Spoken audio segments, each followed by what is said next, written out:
Mari kita buka Alkitab kita dari kitab Yeremia. Yeremia pasal 29. Kitab Yeremia pasal 29 ayat 1 sampai dengan 11. Yeremia 29 ayat 1 sampai dengan 11. Saya akan bacakan ayat pertama dan kita bergantian membacakannya sampai dengan ayat 11. Demikian firman Tuhan. Sudah ketemu? Sudah ya? Diberi judul surat kiriman kepada orang-orang buangan di Babel. Ayat pertama, beginilah bunyi surat yang dikirim oleh Nabi Yeremia dari Yerusalem kepada tua-tua di antara orang buangan, kepada imam-imam, kepada nabi-nabi, dan kepada seluruh rakyat yang telah diangkut ke dalam pembuangan oleh Nebukadnezar dari Yerusalem ke Babel. Silakan. Itu terjadi sesudah raja Ibu Suri berbagai kewalahan pemuka-pemuka Yehuda dari Yerusalem. Tuhan dan pandai besi telah keluar dari Yerusalem. Surat itu dikirim dengan perantaran Elasa bin Safan dan Gemaria bin Hilkia yang diutus oleh Zedekia, Raja Yehuda, ke Babel kepada Nebukadnezar Raja Babel. Bunyinya, beginilah firman Tuhan semesta alam, Allah Israel, kepada semua orang buangan yang diangkut ke dalam pembuangan dari Yerusalem ke Babel. dirikanlah rumah untuk kamu diami, buatlah kebun untuk kamu nikmati hasilnya. Ambillah istri untuk memenangkan anak laki-laki dan perempuan. Ambillah istri bagi anakmu laki-laki dan jadikanlah suami bagi anakmu perempuan, supaya mereka memberikan anak laki-laki dan perempuan. Agar di sana Usahakanlah kesejahteraan kota kemana kamu aku buang, dan berdoalah untuk kota itu kepada Tuhan, sebab kesejahteraannya adalah kesejahteraanmu. sungguh inilah firman Tuhan semesta alam, Allah Israel. Janganlah kamu diperdayakan oleh nabi-nabimu, oleh teman-temanmu, dan oleh cucu-cucumu, dan janganlah kamu mengatakan diri yang dihentikan. Sebab mereka bernubuat palsu kepadamu demi namaku. Aku tidak mengutus mereka. Demikianlah firman Tuhan. Sebab beginilah firman Tuhan, apabila telah genap 70 tahun bagi Babel, barulah aku memperhatikan kamu. Aku akan menepati janjiku kepadamu dengan mengembalikan kamu di tempat ini. Sebab aku ini mengetahui rancangan-rancangan apa yang ada padaku mengenai kamu. Demikianlah firman Tuhan, yaitu rancangan damai sejahtera dan bukan rancangan kecelakaan, untuk memberikan kepadamu hari depan penuh harapan.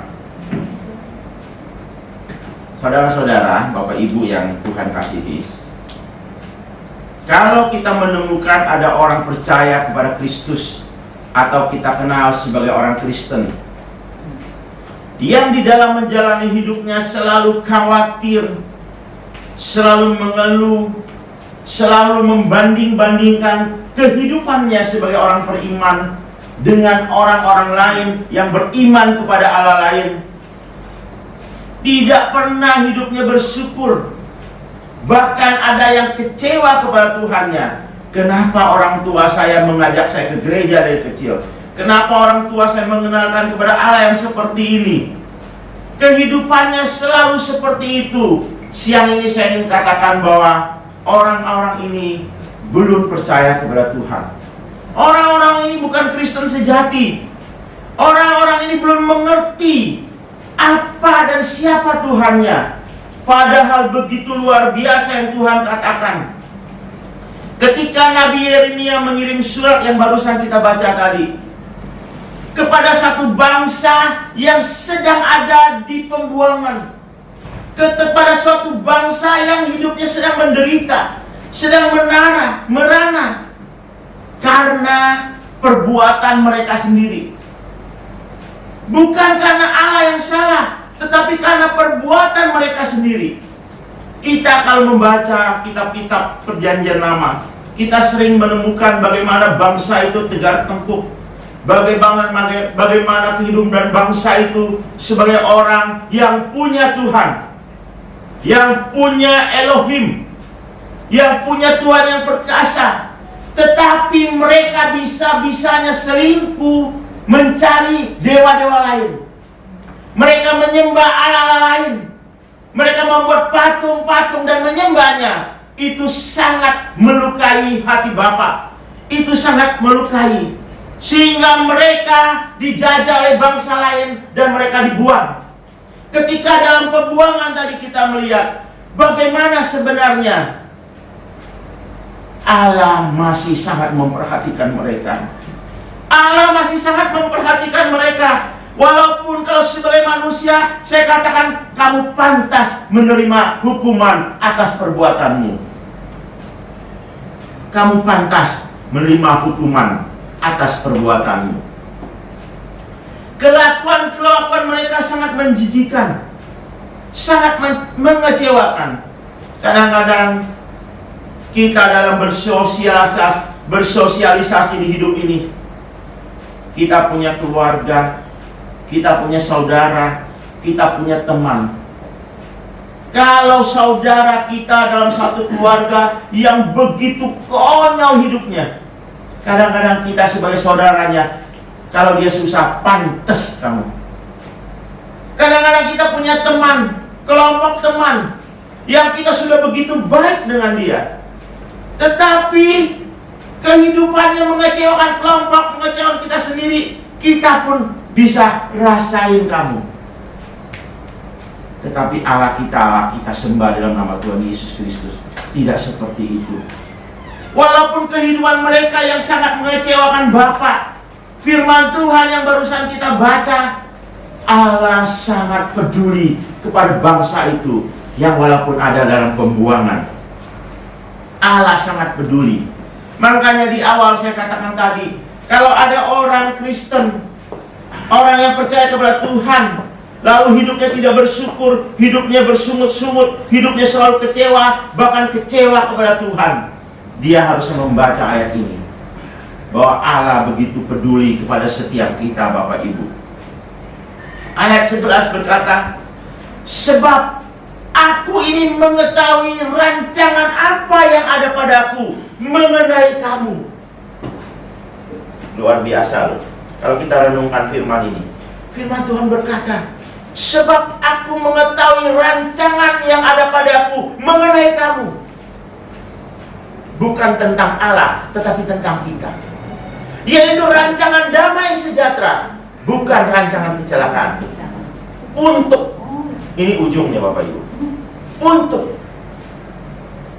memberikan kepada kamu kehidupan yang penuh dengan harapan, untuk memberikan kepadamu hari depan kehidupan yang penuh harapan. Luar biasa Bapak Ibu, luar biasa. Saya akhir-akhir ini sering merenungkan bagaimana sebenarnya tingkat kerohanian yang saya hadapi. Kalau pemuda-pemuda yang umurnya belasan, 20-an, mungkin kurang mendalami arti kehidupan. Tetapi orang-orang yang sudah setengah abad, 50-an, 60-an, 70-an, Allah ingin orang-orang walaupun ada di tempat lain, kamu harus menjadi berkat. Kamu harus menjadi berkat di kota itu, kamu harus berkarya di kota itu, kamu harus hidup sebagaimana layaknya orang lain hidup. Tetapi yang paling penting adalah kamu harus berkarya di kota itu, menjadi kota itu menjadi sejahtera. Karena firman Tuhan katakan, kalau kota itu baik, kalau kota itu sejahtera, kalau kota itu mengalami kemajuan ekonomi, kamu pun ada di dalamnya dan kamu menikmati itu. Jadi setiap kita, Bapak Ibu, saudara-saudara yang Tuhan kasihi, harus punya peran di mana kita ada. Di RT kita, di lingkungan kerja kita, di Jakarta, di mana kita tinggal, di negara di mana kita harus punya kontribusi. Sambil menantikan satu langit baru dan bumi baru yang Tuhan janjikan. Yang ketiga, rancangan Allah adalah rancangan damai sejahtera dan bukan rancangan kecelakaan. Allah katakan menciptakan ini agar umat yang dalam menderita, yang dalam keadaan dibuang, tidak komplain kepada Tuhan. Tuhan, kenapa Engkau bawa saya seperti ini? Saya punya teman Bapak Ibu, mungkin saya pernah ceritakan. Dia Katolik, dia komplain sama saya, Pak Pendeta. Jadi kalau di tempat saya latihan badminton, semua orang panggil saya Pak Pendeta. Amin. Pak Pendeta, saya itu penasaran katanya. Saya punya teman nih, lahir anaknya cacat dan seterusnya menderita. Kenapa begitu? Ada Tuhan atau tidak? Kenapa Tuhan buat seperti itu? Anak yang cacat itu kan bukan salah dia. Dia tidak minta dilahirkan. Kenapa dia lahir seperti itu? Ketika bangsa itu dibuang, ketika bangsa itu menderita, Tuhan kirim surat kepada mereka. Tuhan katakan, saya ini punya rancangan-rancangan untuk kamu. Bukan rancangan kecelakaan, rancangan damai sejahtera. Jadi setiap kita kalau hari ini mengalami hari-hari yang buruk, ekonominya buruk, keluarganya buruk, ingat firman ini. Allah tidak pernah merancangkan kecelakaan buat anak-anaknya. Yang Allah rancang itu adalah damai sejahtera. Untuk setiap kita punya kehidupan yang penuh dengan harapan. Itu tujuannya. Jadi kalau ada hari-hari ini kita mengalami hal yang sulit, jalani saja. Karena itu bukan bagian dari rancangan Allah. Ingat, awan tidak selalu mendung, ada juga waktu cerah. Ingat, jalan tidak selalu rata, ada juga bergelombang. Tetapi bersama dengan Tuhan kita yakin Allah merancangkan sesuatu yang baik, bukan rancangan kecelakaan. Amin Bapak Ibu. Yakini ini. Yang keempat, Allah ingin memberikan kepada umatnya hari depan yang penuh harapan. Setiap kita, Allah ingin memberikan umatnya, setiap kita, hari depan yang penuh harapan. Ini yang akan saya jelaskan pada siang hari ini. Kita akan belajar apa maksud hari depan yang penuh harapan itu. Apa maksud hari depan yang penuh harapan itu? Kalau anak-anak muda, kalau bicara hari depan yang penuh harapan, oh, kalau yang belum nikah, saya akan punya pasangan yang ideal, yang tentu saya akan berbahagia berbunga-bunga. Biar kata sekeliling berdua, tapi karena cinta kita akan merasa damai dan sukacita. Bagi yang belum punya motor, hari depan yang penuh harapan itu saya akan punya motor. Ya, barusan saja pagi tadi mantan staf saya yang sudah berhenti 3 bulan yang lalu, dia WA, Pak, Bapak transfer uang saya kelebihan. Lalu saya lihat sebentar, saya telepon dia. 3 bulan yang lalu berhenti karena dia hamil, sakit kepala, nggak bisa kerja. Akhirnya dengan berat hati dia putuskan berhenti. Ya udah, saya bilang kalau kamu berhenti, saya kasih kamu tanda terima kasih, tapi saya tidak kasih langsung. Saya akan kirim kamu uang tetap seperti biasa di bulan Mei, orang-orang gajian, kamu masih gajian. Enak ya? Enak. Ya, kalau kasih langsung biasanya habis. Nanti di bulan Juni kamu masih saya kasih gaji. Nanti di bulan Juli, bulan ini, kemarin atau hari ini anak saya yang transfer, saya lupa, kayaknya kemarin. Apa-apa yang saya mau janjikan sama kamu saya transfer, aja saya transfer. Dia bilang, Pak, kelebihan Pak, karena dia tahu catatannya berapa, lebihnya nggak seberapa. Saya bilang nggak apa-apa, itu buat kamu pakai supaya bermanfaat. Ya, wah senang sekali, dia senang sekali, dia merasa happy. Jadi hari depan yang penuh harapan itu orang punya bayangan yang indah-indah. Apa maksud Tuhan memberikan kepada kita hari depan yang penuh harapan? Kita lihat. Hari depan yang penuh harapan, harapan ini dalam bahasa Ibrani-nya ditulis dengan kata tikva, atau kita lebih gampang tikwa saja. Dalam bahasa Ibrani, kalau Bapak Ibu pulang dari tempat ini diselidiki, kata harapan ini menggunakan kata tikwa. Tikwa dalam bahasa Inggris diterjemahkan code, C-O-R-D, code. Code ini artinya dalam bahasa Indonesia itu adalah kawat, tali. Saya ambil tali aja lebih, atau kabel, sesuatu. Saya anggap tali aja lebih gampang. Harapan ini dalam bahasa Ibrani itu tikwa, dalam bahasa Inggris itu code, dalam bahasa Indonesia itu tali. Jadi, kira-kira kalau saya bikin satu kalimat untuk memberikan kepada kamu hari depan yang penuh tikwa, hari depan yang penuh code, hari depan yang penuh tali, nggak ada hubungannya Bapak Ibu. Tidak ada hubungannya dengan hari depan yang aduh indah rasanya kalau Tuhan janjikan hari depan itu. Punya motor ya udah nggak ada hubungannya. Punya pasangan nggak ada hubungannya sekali. Allah merancangkan hari depan yang penuh harapan itu adalah hari depan yang penuh tali. Nah, lucu ya, sesuatu yang aneh sekali. Hari depan yang penuh dengan tikwa, hari depan yang penuh dengan kot, hari depan yang penuh dengan tali. Tetapi dalam konteks ini ada hubungannya yang sangat jelas. Jadi kalau kita memahami ini, kita memahami apa sih yang kita pikirkan dengan Allah pikirkan, kadang-kadang bertolak belakang. Kalau tidak dijelaskan Alkitab itu, bisa kita miss. Apa yang kita pikirkan dengan Allah pikirkan, apa katakan Alkitab yang diterjemahkan ini, kadang-kadang nggak nyambung. Jadi hari depan yang penuh harapan dalam konteks ini adalah kira-kira seperti ini. Rancangan Allah kepada kita agar hari depan kita penuh harapan itu menggunakan kata tikwa, tali, sesuatu yang disambungkan. Kalau kita kawat sesuatu yang disambungkan, kabel itu sesuatu yang disambungkan. Jadi hari depan yang penuh dengan tali menyambung sesuatu. Bukan harapan seperti yang kita bayangkan. Kita akan pikir Allah akan memberikan harapan tentang kecukupan, tentang perlindungan, tentang kesehatan, tentang umur panjang dan lain sebagainya. Yang semuanya itu akan kita habiskan selama kita menumpang di bumi ini. Ternyata bukan itu prioritas Allah. Bukan itu prioritas Allah. Ingat ini. Hari depan yang penuh harapan itu bukan itu prioritas Allah.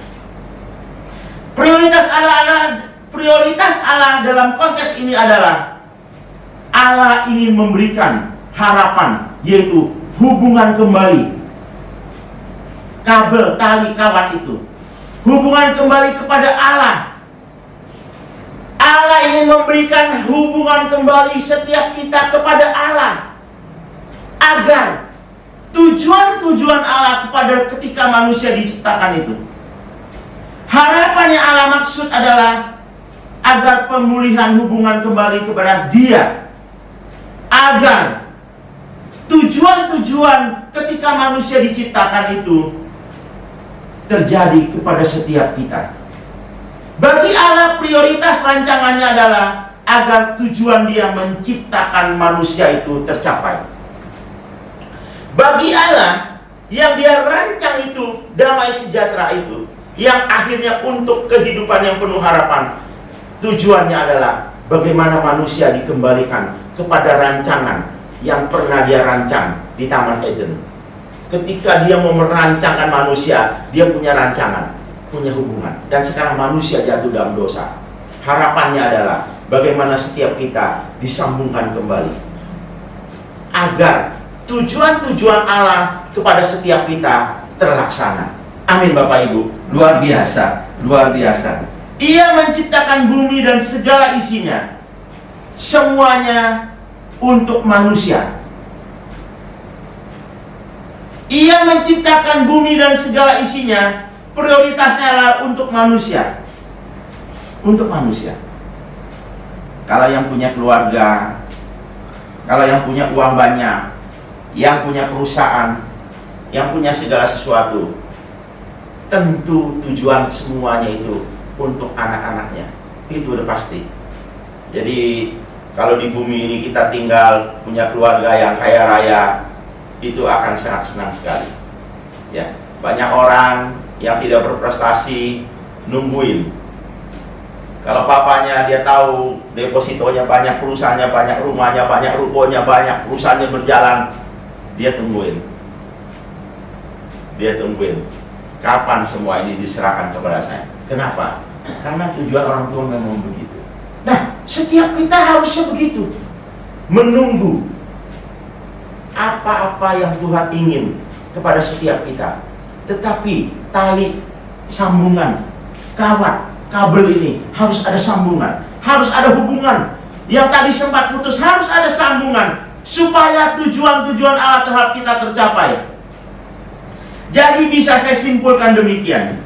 Hari depan yang penuh harapan sama dengan hari depan yang disambung ulang, dirajut, dihubungkan kembali, agar tujuan-tujuan Allah kepada kita tercapai.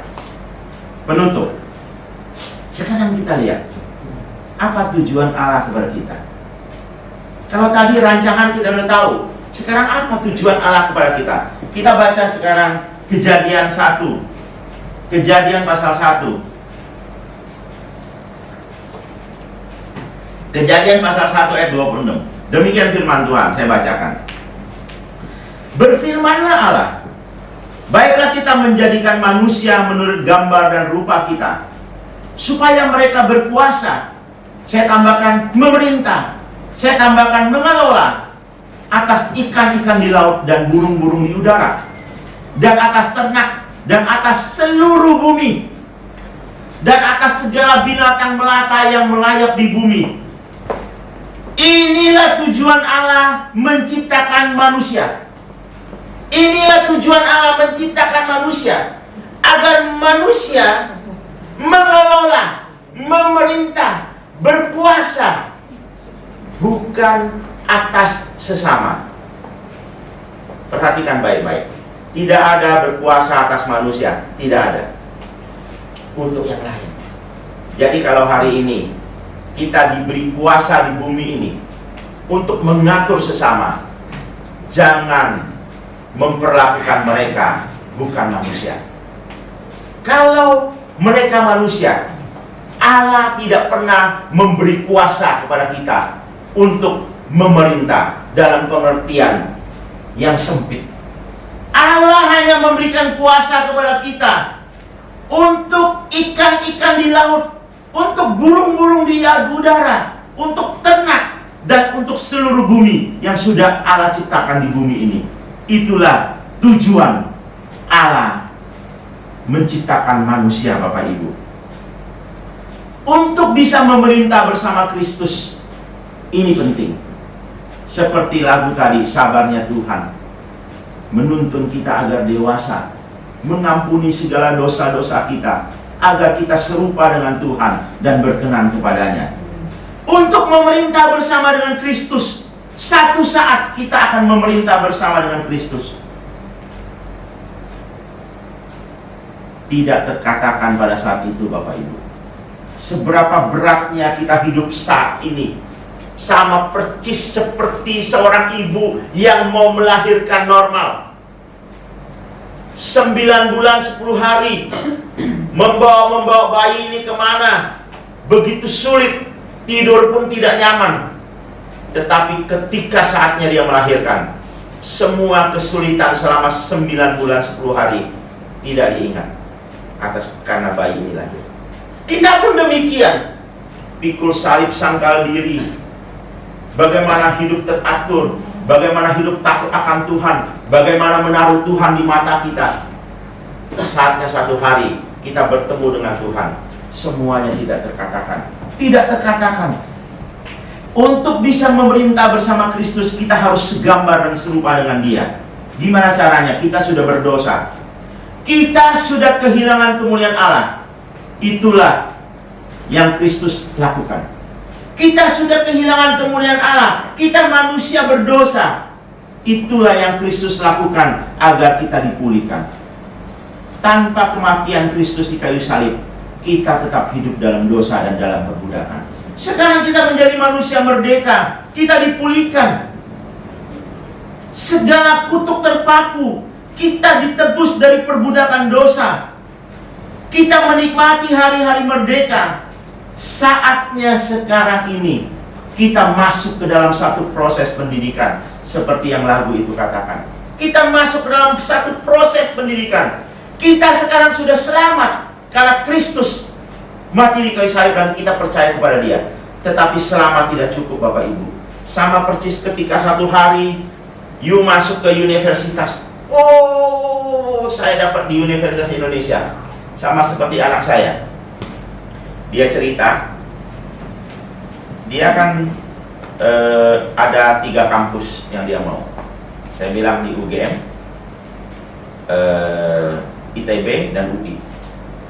Nah, ketika dia daftar masuk di ITB, dia mau coba di UI, saya bilang udah nggak usah. Tadinya dia mau ke UGM, tapi udah terlambat, nggak daftarnya, dia dapat di UI, di ITB. Banyak teman-temannya yang dapat di kelas itu, semua bersorak-sorak. Ketika perjalanan semester 1 untuk IP 2 itu minimal baru lulus. Ada yang 0,7, ada yang 0,2. Itu semua banyak yang gagal. 65% tidak sampai 2. Anak saya termasuk lumayan aja pas 2. Dia ngawal. Semester 2 juga begitu. Anak saya lebih naik 2,3. Ada sekitar 65%. 65% kemungkinan bisa tidak lulus dan bisa gagal dan terpental kuliah tempat lain. Jangan bangga ketika kamu bisa lulus masuk ke universitas. Jangan bangga. Jangan bangga kamu ini selamat sekarang karena kamu percaya kepada Kristus. Kristus mati di kayu salib, kamu selamat. Jangan bangga. Itu tidak cukup. Ketika mereka masuk kuliah untuk mendapat sertifikat, inilah anak yang kukasihi, mereka harus diproses, dididik selama 4 tahun agar menyandang gelar kamu sarjana, agar menyandang gelar inilah anak yang kukasihi, kepadanya aku berkenan, ayo masuk. Itu butuh proses. Jangan bangga hanya karena kita menjadi anak Tuhan, tetapi tidak menikmati proses. Kita harus proses. Inilah saat kita proses. Kita dididik, kita dituntun. Isilah kemerdekaan kita, isilah keselamatan kita itu untuk memikirkan hal-hal di atas, bukan hanya di bumi. Roh Kudus pasti menuntun setiap kita kepada seluruh kebenaran yang saatnya Tuhan berkata, masuklah dan nikmatilah yang telah disediakan sejak semula untuk kita. Bapak, Ibu, saudara-saudara yang Tuhan kasihi, firman Tuhan sungguh mengajar kita bagaimana kita tahu Allah punya rancangan, bukan kecelakaan. Bagaimana kita tahu kita harapan yang dimaksud itu adalah bagaimana pemulihan hubungan. Bagaimana kita tahu Allah ingin memberikan hari depan yang penuh harapan kepada kita. Harapan itu adalah tujuan dari manusia pertama diciptakan, agar kita bersama-sama dengan Kristus memerintah, mengelola satu tempat yang Dia sediakan, kerajaan langit baru dan bumi yang baru. Jangan pernah kecewa kepada Tuhan, Bapak Ibu. Jangan pernah kecewa kepada Tuhan. Dia merancangkan sesuatu yang baik kepada kita. Jangan pernah putus asa dalam hidup ini. Apapun yang terjadi, jalani saja. Selalu ada pemulihan, selalu ada harapan, yaitu bersama dengan Tuhan Yesus Kristus untuk memenuhi rancangan-rancangan Allah dalam hidup kita. Dan saatnya Tuhan akan bersama kita. Saya kadang-kadang, kalau dalam berdoa, kalau dalam merenung, saya bilang, Tuhan, kalau saya satu hari bertemu dengan Tuhan di kekekalan, saya cium kaki Tuhan. Saya cium kaki Tuhan. Tuhan bisa memberikan keselamatan seperti saya cium kakinya. Itu luar biasa, Bapak Ibu. Saya ini dengan umur 56 tahun, saya bergaul banyak orang, saya sudah melihat kehidupan. Saya selalu mendidik anak-anak saya. Bagaimana anak-anak muda keinginannya banyak. Anak-anak muda keinginannya banyak. Anak saya juga keinginannya banyak. Saya kasih pandangan, nggak apa-apa, maksimalkan. Tetapi ingat, Kamu punya Tuhan. Barusan saya bilang dengan istri saya sendiri, saya bilang, saya mau khotbah satu hari, hidup bukan tentang diri sendiri. Saya suka merenung Bapak Ibu, hidup bukan tentang diri sendiri, seperti Tuhan Yesus Kristus, bukan tentang Dia, tetapi tentang kita. Jadi jangan hidup tentang diri saya, tentang keluarga saya, tentang anak saya, tentang orang tua saya, tentang papa saya, bukan. Hidup bukan hanya tentang diri sendiri. Ada banyak hal lain di dunia ini, tetapi hidup adalah bagaimana memenuhi keinginan Tuhan Yesus Kristus, agar setiap saat kita diselamatkan, bertemu dengan Dia, muka dengan Tuhan Yesus Kristus, dan kita cium kakinya. Amin Bapak Ibu. Amin Bapak Ibu. Biarlah firman Tuhan pagi hari ini menguatkan kita, bahwa kita tahu, kita jangan kecewa, kita jangan marah, kita jangan sedih, kita jangan banding-bandingkan seakan-akan Tuhan kita tidak hebat. Jangan. Tuhan kita luar biasa. Tuhan kita memikirkan kita. Dia tidak memikirkan tentang dirinya, tapi Dia memikirkan tentang kita, yaitu memberikan masa depan yang penuh hubungan, yang penuh tali, agar dikembalikan kepada rancangan apa? Yaitu rancangan bersama-sama dengan Tuhan, mengelola segala sesuatu yang diciptakan, tidak terkatakan ketika hari itu. Amin. Tuhan Yesus memberkati. Saya kembalikan.